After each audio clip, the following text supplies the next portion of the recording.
बिस्मिल्लाहिर्रहमानिर्रहीम इय्याका नअबुदु व इय्याका नस्तईन। अस्सलामु अलैकुम रहमतुल्लाहि व बरकातुहू नाज़रीन, उम्मीद करता हूँ आप सब खैरियत से होंगे और आप लोगों की ज़िंदगी बहुत अच्छी गुजरी होगी। आज है 29 जुलाई, साल है 2022। आज की इस वीडियो में आपके साथ आज की बड़ी बड़ी खबरें डिस्कस करूंगा। इसके अलावा सीनियर साफ़ी अनूर रशीद क्या कहते हैं, उनका तबसरा और तजिया भी आपके साथ शेयर करूंगा। इलेक्शन की डेट भी सामने आ गई है, इलेक्शन की डेट क्या सामने आई है वो भी आगे चलकर डिस्कस करूंगा। बड़ी बड़ी खबरें डिस्कस करने से पहले, आगे बढ़ने से पहले आप सबसे छोटी गुजारिश है कि इस वीडियो को लाइक कीजिएगा, चैनल सब्सक्राइब कीजिएगा, साथ लगे नोटिफिकेशन बेल दबाइएगा ताकि जो आने वाले वीडियोस हैं आप उनको मिस ना कर सकें। देखिए, इस टाइम पीडीएम की जो हालत है वो काफ़ी ज़्यादा ख़राब है। मैं उनकी सियासी हालत की बात कर रहा हूँ, उनकी माली आदत की बात नहीं कर रहा हूँ। वो पहले भी अमीर थे, आज भी अमीर हैं और वो अमीर रहेंगे क्योंकि उनके पास खुला पैसा है। मैं पैसे की बात नहीं कर रहा, उनके पास पैसा तो खुला है लेकिन उनके पास वोटर एंड सपोर्टर की जो तादाद है वो दिन ब दिन डिक्रीज हो रही है।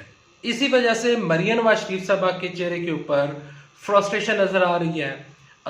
इसके अलावा फजलुर रहमान के चेहरे के ऊपर फ्रस्ट्रेशन नजर आ रही है। कल पीडीएम का एक इजलास हुआ, उस इजलास में कुछ पॉइंट्स सामने आए हैं। पहला पॉइंट ये है कि इलेक्शन वक्त के ऊपर होगा। इलेक्शन हम यानी कि कबल वक्त इलेक्शन की जानब नहीं जाना चाहते। मौलाना फजलुर रहमान ने ये ऐलान किया है। अब मौलाना फजलुर रहमान ने ये ऐलान कर दिया है, लेकिन यहाँ पर ये ऐलान क्यों हुआ है? इस वजह से हुआ है क्योंकि मौलाना फजलुर रहमान को पता है कि अगर इस टाइम हम इलेक्शन में जाते हैं तो तहरीक इंसाफ ने जो कुछ ज़िमनी इंतखाबात में किया उससे बुरा हाल होगा हमारा बाकायदा तौर पर जनरल इलेक्शन में। जनरल इलेक्शन की हुकूमत तो डेट नहीं दे रही है, लेकिन यहाँ पर पाकिस्तान के साबिक वफाकी वजीर दाखिला पाकिस्तान शेख रशीद साहब की जानिब से एक ट्वीट सामने आया है। उस ट्वीट में वो लिखते हैं कि अब ज़िमनी इंतखाबात नहीं होंगे क्योंकि कल पीडीएम की जो हुकूमत है, जो ये हुकूमत है इम्पोर्टेड गवर्नमेंट है, जो कि सिर्फ इस्लामाबाद की हुकूमत है, उसने बाकायदा तौर पर एक नया काम किया। वो काम ये है कि उन्होंने 11 इस्तीफे मंजूर कर लिए। अब 11 इस्तीफे मंजूर कर लिए हैं तो क्या इसका मतलब है कि 11 जगहों पर ज़िमनी इंतखाबात होंगे? देखिए, अगर ये सारे भी इस्तीफे कबूल कर लेते हैं, मंजूर कर लेते हैं, असल में इनको खौफ ये है कि कहीं हमारे खिलाफ तहरीक अदम एतमाद बाकायदा तौर पर पार्लियामेंट में, नेशनल असम्बली में हमारे खिलाफ तहरीक अदम एतमाद ना आ जाए। तो उसके ऊपर इन लोगों ने जल्दी जल्दी में, घबराहट में, इन्होंने 11 लोगों के इस्तीफे मंजूर कर लिए हैं। अब इस्तीफे मंजूर कर लिए हैं, जो बाकी रह गए हैं उन इस्तीफों को भी मंजूर कर लिया जाए, तहरीक इंसाफ से जान ही छुड़वा ली जाए। और अब जो ये 11 नशिस्तें खाली हुई हैं, जो इलेक्शन लॉ है, इलेक्शन कमीशन का लॉ है, जो पाकिस्तान का कानून है, यहाँ पर आप ये सीटें खाली नहीं रख सकते। तो अल्टीमेटली आपको यहाँ से बाई इलेक्शन करवाना पड़ेगा। बाई इलेक्शन क्या, ये हुकूमत बाई इलेक्शन करवाएगी और अगर बाई इलेक्शन करवा कर तहरीक इंसाफ उसमें पार्टिसिपेट नहीं करती तो इससे क्या होगा कि ये लोग अपने बंदे ले आएंगे और अपने बंदे लाने से इनकी हुकूमत कितना अरसा चलेगी।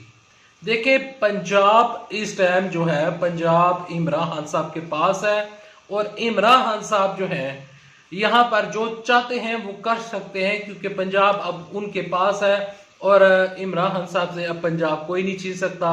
रात को इन्होंने एक नया ड्रामा लगाने की कोशिश की, इमरान खान साहब के ऊपर इन्होंने प्रेशर डालने की कोशिश की कि किसी तरीके के साथ इमरान खान साहब प्रेशर में आ जाएंगे। 11 इस्तीफे मंजूर कर लिए गए हैं तो इमरान खान साहब भागे भागे आएंगे, हमारे साथ मिलकर बैठेंगे, लेकिन वो काम नहीं हो सका। कल जो पीडीएम का इजलास था, उस इजलास में एक और भी चीज़ ये तय पाई कि बाकायदा तौर पर जो सदारती रेफरेंस भेजा जाएगा, जो आर्टिकल 63A की तशरीह के ऊपर बाकायदा तौर पर सुप्रीम कोर्ट में जो उनका फैसला आया जो कि पीडीएम के खिलाफ था, तो उसके ऊपर सदारती ऑर्डिनेंस जारी किया जाएगा। यहाँ पर सदारती ऑर्डिनेंस की बात हो रही है, सदारती ऑर्डिनेंस जारी किया जाएगा। सदारती ऑर्डिनेंस, सदारती रेफरेंस जो है वो भेजा जाएगा सुप्रीम कोर्ट में। अब सुप्रीम कोर्ट के हमारे जो मोअज़्ज़ज़ चीफ जस्टिस साहब हैं वो फरमा चुके हैं, वो बता चुके हैं कि आर्टिकल 63 के ऊपर तशरीह हो चुकी है और वो फुल कोर्ट बेंच ने बाकायदा तौर पर वो तशरीह दी थी और तशरीह की थी। अब वो मामला ख़त्म हो चुका है। अब अदालत क्या बार बार इस चीज़ की तशरीह करेगी कि ये होना है और ये नहीं होना। चीफ जस्टिस साहब बता चुके हैं कि हम इस मामले को ख़त्म कर चुके हैं। आपसे जब सवाल पूछा गया तो आपने उस चीज़ का जवाब नहीं दिया। फवाद चौधरी साहब ने आज ट्वीट करते हुए लिखा कि इस टाइम बार बार ये एक जो पीडीएम का इजलास हुआ, इसमें बाकायदा तौर पर एक मुतालबा ये भी किया गया कि इलेक्शन कमीशन जो है वो जल्द से जल्द तहरीक इंसाफ का फॉर्म फंडिंग केस का फैसला सुनाए। यानी कि अब हालत यहाँ तक पहुँच आई है कि दुआएं मांगी जा रही हैं कि या अल्लाह इमरान खान साहब को नाअहल कर दे, या अल्लाह कोई इलेक्शन कमीशन जो है वो हमारे हक में फैसला सुना दे। अवाम ने फैसला इमरान खान साहब के हक में सुनाया है और मैं इस टाइम जानता हूँ, अल्हम्दुलिल्लाह रिपोर्ट्स पड़ी हुई हैं। तमाम रिपोर्ट्स को देखा जाए तो यहाँ पर तमाम रिपोर्ट्स ये कहती हैं कि इस टाइम अगर जनरल इलेक्शन हो गए तो इमरान खान साहब 2/3 अक्सरियत आराम के साथ हासिल कर लेंगे। यहाँ पर नून लीग जो है, मैं आपको एक चीज़ ये बताता हूँ कि मंसूर अली खान जो है, जो कि PML नून प्रो साफी हुआ करते थे, आजकल मुझे नहीं समझ लग रहा कि उनको अचानक क्या हो गया, अचानक उनमें क्या चेंज आया है।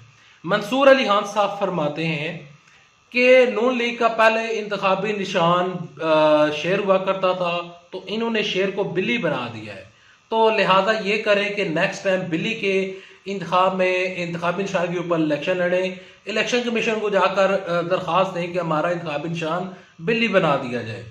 अब शहबाज शरीफ ने वाकई ही बिल्ली बना दिया है बाकायदा तौर पर नून लीग को। शहबाज शरीफ से ना मरियम नवाज शरीफ साहबा खुश हैं, ना नवाज शरीफ साहब खुश हैं। पाकिस्तान के सीनियर मोस्ट साफी और तजिया नगार एंकर हारून रशीद साहब ने अपने प्रोग्राम में बाकायदा तौर पर कहा है कि मौलाना फजलुर रहमान ने, नवाज शरीफ साहब ने बाकायदा तौर पर शहबाज शरीफ को रिक्वेस्ट की है कि बराए मेहरबानी इस हुकूमत से जान छुड़वाएं और इस सिस्टम से बाहर निकल आएं। लेकिन शहबाज शरीफ के कान के ऊपर जूं तक भी नहीं रेंग रहे। वो कहते हैं कि नहीं, मैं प्राइम मिनिस्टर बन चुका हूं, अब मैं सब कुछ ठीक कर लूंगा।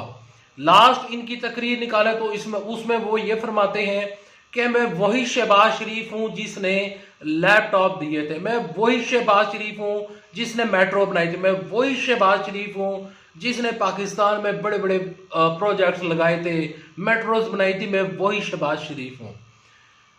देखिए शहबाज शरीफ साहब, लोग आज आगे बढ़ना चाहते हैं। आपने क्या किया? आपने जितने भी काम किए, चाहे वो लैपटॉप हो, मेट्रो हो, जो मर्जी आपने प्रोजेक्ट्स लगाए, आपके ऊपर करप्शन के इतने बड़े बड़े चार्जेस हैं, इतने बड़े बड़े आपके ऊपर केसेस हैं कि आप उन केसेस से निकल ही नहीं सकते। यहाँ पर मकसूद चपड़ासी, अल्लाह उसको जन्नत नसीब फरमाए, उस बेचारे की कोई गलती नहीं थी, वो इनके अंडर काम कर रहा था। तो वो शख्स बाकायदा तौर पर ये फरमाता है कि वो उस शख्स के जब अकाउंट में से पैसे निकले हैं, जब पैसे निकले थे मकसूद चपड़ासी के, तो वहां पर शहबाज शरीफ और जो हमजा शहबाज शरीफ हैं, जो कि XCM पंजाब थे, जो कि नाअहल भी थे, गैर आईनी गैर जमहूरी उहदा उन्होंने रखा हुआ था, ओहदे के ऊपर काबज थे, तो उन्होंने बाकायदा तौर पर यह फरमाया था अदालत में कि मकसूद चपड़ासी के अकाउंट में पैसे किधर से आते हैं, हमें इस चीज़ का मालूम नहीं है। यहाँ पर मैं आपको एक चीज़ और भी मज़ीद बताना चाहता हूँ। ये सीनियर साफी हारून रशीद ने अपने प्रोग्राम में बैठ कर कही है और वो कहते हैं कि यहाँ पर ये लोग चाह रहे हैं कि फारा फंडिंग केस का जो फैसला है वो इमरान खान साहब के ख़िलाफ़ आए, और इमरान खान साहब के ख़िलाफ़ आने के बाद इनका नेक्स्ट जो इरादा है, और इरादा ये है कि ये लोग जो है वो इमरान खान साहब को गिरफ्तार करना चाहते हैं। इनके पास और कोई भी रीज़न नहीं बचा, इनके पास कोई और चारा नहीं है कि ये बाकायदा तौर पर किसी तरीके के साथ इमरान साहब को गिरफ्तार कर लें या इमरान साहब को नाअहल करवा ले। यहाँ पर अगली खबर की जानिब बढ़ते हैं। अगली खबर ये है कि जिस तरह शेर रशीद साहब कह रहे हैं कि इलेक्शन डेट जो है वो काफ़ी ज़्यादा यानी कि करीब आ चुकी है, अब ज़िमनी इंतखाबात नहीं होंगे, अब जनरल इलेक्शन होंगे, और उन्होंने अक्टूबर में बता दिया कि अक्टूबर में इलेक्शन होंगे। तो इलेक्शन अगर ये होने जा रहा है वाकई ही, ये इसी तरीके के साथ अगर ये खबर कंफर्म है, क्योंकि शेर रशीद साहब ने जो खबर दी है मैं इस खबर को पेशगोई कह सकता हूँ, क्योंकि कंफर्म नहीं है। हुकूमत कह रही है कि वो इलेक्शन नहीं करवाना चाहते, वो अपनी आइनी मुद्दत पूरी करेंगे, लेकिन वो आइनी मुद्दत उनकी नहीं थी, वो मैंडेट उनका नहीं था। वो एक अलग टॉपिक है, उसके ऊपर काफ़ी दफ़ा बातचीत कर चुका हूँ।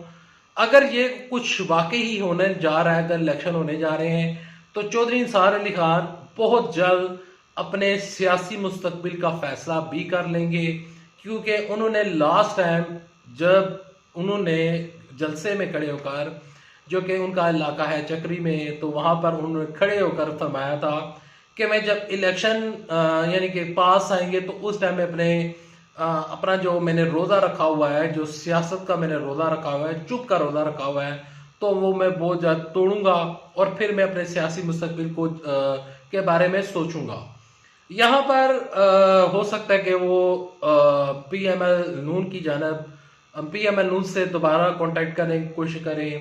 तहरीक इंसाफ में वो मुझे जाते हुए नजर नहीं आ रहे। यह हो सकता है कि वो कोई दोबारा आज़ाद इलेक्शन ही लड़ ले। अगली खबर की जाने पड़ते हैं। अगली खबर यह है कि इसाक डार ने अपनी जो बताया जा रहा था कि वो इसी महीने वापस आ रहे हैं और मिफ्ता इस्माइल को रिप्लेस किया जा रहा है इसाक डार की जगह। इसाक डार जो है वो उनकी जगह पर आ जाएंगे और मिफ्ता इस्माइल की छुट्टी हो जाएगी। लेकिन हालात ये अक्सर तब्दील हो चुके हैं, मामला तब्दील हो चुके हैं और हुकूमत चेंज हो चुकी है पंजाब में। अब पंजाब वाले अगर इमरान खान साहब आज ही इसम्बली को तहलील कर देते हैं तो होगा ये कि अल्टीमेटली पंजाब खाली हो जाएगा। पंजाब में इतनी बड़ी जगहों पर ज़िमनी इंतखाबात करवाना नहीं करवाए जा सकते। राणा सनाउल्लाह साहब कह रहे हैं कि अगर इमरान साहब पंजाब की असम्बली को तहलील करें, इसके बाद जो इनके पास KP में असम्बलियाँ हैं, तो खैबर पख्तूनख्वा की जो असम्बली उनको तहलील किया जाए तो हम इलेक्शन की जानब जा सकते हैं। तो जा सकते हैं, वो ये नहीं कह रहे कि वो इलेक्शन की जानब जाएंगे, जा सकते हैं। यानी कि इमरान खान साहब को लालच देने की कोशिश की जा रही है कि इमरान खान साहब सेटअप ख़त्म कर दें ताकि राणा सनाउल्लाह साहब बड़े ईजी होकर जिधर चाहें जो कुछ मर्जी चाहें वो करते रहें। पंजाब इमरान खान साहब के पास है, इमरान साहब किसी टाइम भी पंजाब में हुकूमत ख़त्म कर सकते हैं, लेकिन अभी वो इससे वफाक के ऊपर प्रेशर डालने की कोशिश कर रहे हैं और वफाक जो है वो गलत तरीके के साथ इमरान साहब के ऊपर प्रेशर क्रिएट करने की कोशिश कर रहा है। तो इसाक डार साहब जो हैं उन्होंने अपनी वापसी मोहर कर दिया। वो कहते हैं मैं पाकिस्तान नहीं जाने लगा, क्योंकि उनको पता है कि अगर वो गए तो होगा ये कि उनको गिरफ्तार कर लिया जाएगा। यहाँ पर नवाज शरीफ साहब जो हैं वो भी पाकिस्तान आना चाहते थे। मरियम नवाज शरीफ साहबा ने प्रेस कॉन्फ्रेंस में ये कहा था कि ये तय था कि नवाज शरीफ ने वापस आना है। तो नवाज शरीफ साहब की जो वापसी है अब वो भी मोहर हो चुकी है। फजलुर रहमान साहब मुसलसल एक ही मुतालबा कर रहे हैं कि बाकायदा तौर पर इलेक्शन कमीशन जो है वो फार्म फंडिंग केस का फैसला सुनाए। फार्म फंडिंग केस का फैसला, जिस तरह फवाद चौधरी साहब कह रहे हैं कि फार्म फंडिंग सिर्फ हमारी नहीं है और ये फार्म फंडिंग नहीं, ये ममनुआ फंडिंग का केस है। तो ये जो केस है इस केस का हम चाहते हैं, उन्होंने आज के ट्वीट में लिखा कि जितनी भी 3 जमातें हैं PTI, peoples party and PML Noon, इन तीनों की फार्म फंडिंग का यानी कि ममनुआ फंडिंग का फैसला इकट्ठा आना चाहिए और इस्लामाबाद हाई कोर्ट ने भी ऐसा ही कहा था। यहाँ पर अगर ये फैसला देखें, नून लीग वाले बड़े इस टाइम उन्होंने आस उम्मीद लगाई हुई है इससे कि यह फार्म फंडिंग केस का फैसला उनके हक में आएगा और इमरान साहब नायल हो जाएंगे। अगर ये फैसला इमरान खान साहब की फेवर में चला गया तो फिर नून लीग की सियासत पूरी जिंदगी के लिए ख़त्म हो जाएगी। इनके पास आखिरी नुक्ता बच गया है कि फार्म फंडिंग का फैसला सुनाया जाए। आज अकबर एस बाबर साहब ने कुछ ट्वीट्स भी किए हैं, उन ट्वीट्स को अगर देखा जाए तो वो इतने को क्लियर ट्वीट नहीं है क्योंकि ये चीज़ें आपने ट्वीट्स के ज़रिए क्लियर नहीं करनी पड़ती। ये जो मामलात होते हैं, ये जो अदालती मामलात होते हैं, इलेक्शन कमीशन के जो मामलात होते हैं, ये इन ट्वीट्स के ज़रिए हल नहीं किए जा सकते। अगर ट्वीट्स के ज़रिए इलेक्शन जीतना होता और इस तरह के फैसले से अगर आपको, यानी कि आपने अगर कोई केस जीतना होता तो मरियम नवाज शरीफ साहबा ट्वीट्स के ज़रिए जो अभी केस लगा था लास्ट टाइम आर्टिकल 63A के ऊपर, यानी कि डिप्टी स्पीकर ने जो रूलिंग दी थी, तो जो ट्वीट्स हुए थे मरियम नवाज शरीफ साहबा की जानिब से, तो वो केस जीत जाती। तो ये ट्वीट्स के ज़रिए केस नहीं जीते जाते, ये ट्वीट्स के ज़रिए इलेक्शन नहीं जीते जाते। यहाँ पर फजलुर रहमान साहब कहते हैं कि तहरीक इंसाफ की जो सोशल मीडिया की पावर है वो बहुत ज़्यादा है। अब उन्होंने ये कह दिया कि तहरीक इंसाफ की सोशल मीडिया की पावर बहुत ज़्यादा है, और वो ये फरमाते हैं कि सोशल मीडिया को इस्तेमाल करके इमरान खान साहब इलेक्शन जीते हैं। असल में रियलिटी ये नहीं है।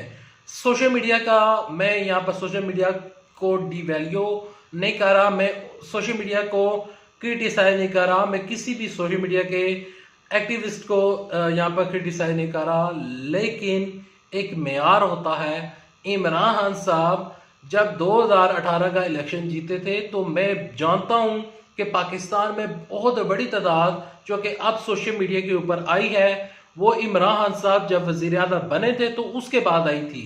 इमरान खान साहब जब वज़ीर आज़म नहीं थे तो सोशल मीडिया के ऊपर कैंपेन तो चला करती थी, लेकिन इमरान खान साहब अपनी 26 साल जो उन्होंने स्ट्रगल की है, उस वजह से वो वज़ीर आज़म पाकिस्तान बने थे। वो कुछ सोशल मीडिया की ताकत की से वज़ीर आज़म नहीं बने थे। ये बात समझने वाली है। ये लोग कहते हैं कि इमरान खान साहब कैंपेन चला देते हैं और ये सोशल मीडिया की ताकत है। सोशल मीडिया की ताकत तो ज़रूर है, लेकिन बंदे की 26-27 साल यहाँ पर मेहनत भी है, जिदोजहद भी है। अब ये जो मामलात बढ़ रहे हैं, मामलात इलेक्शन की जानब जाएंगे।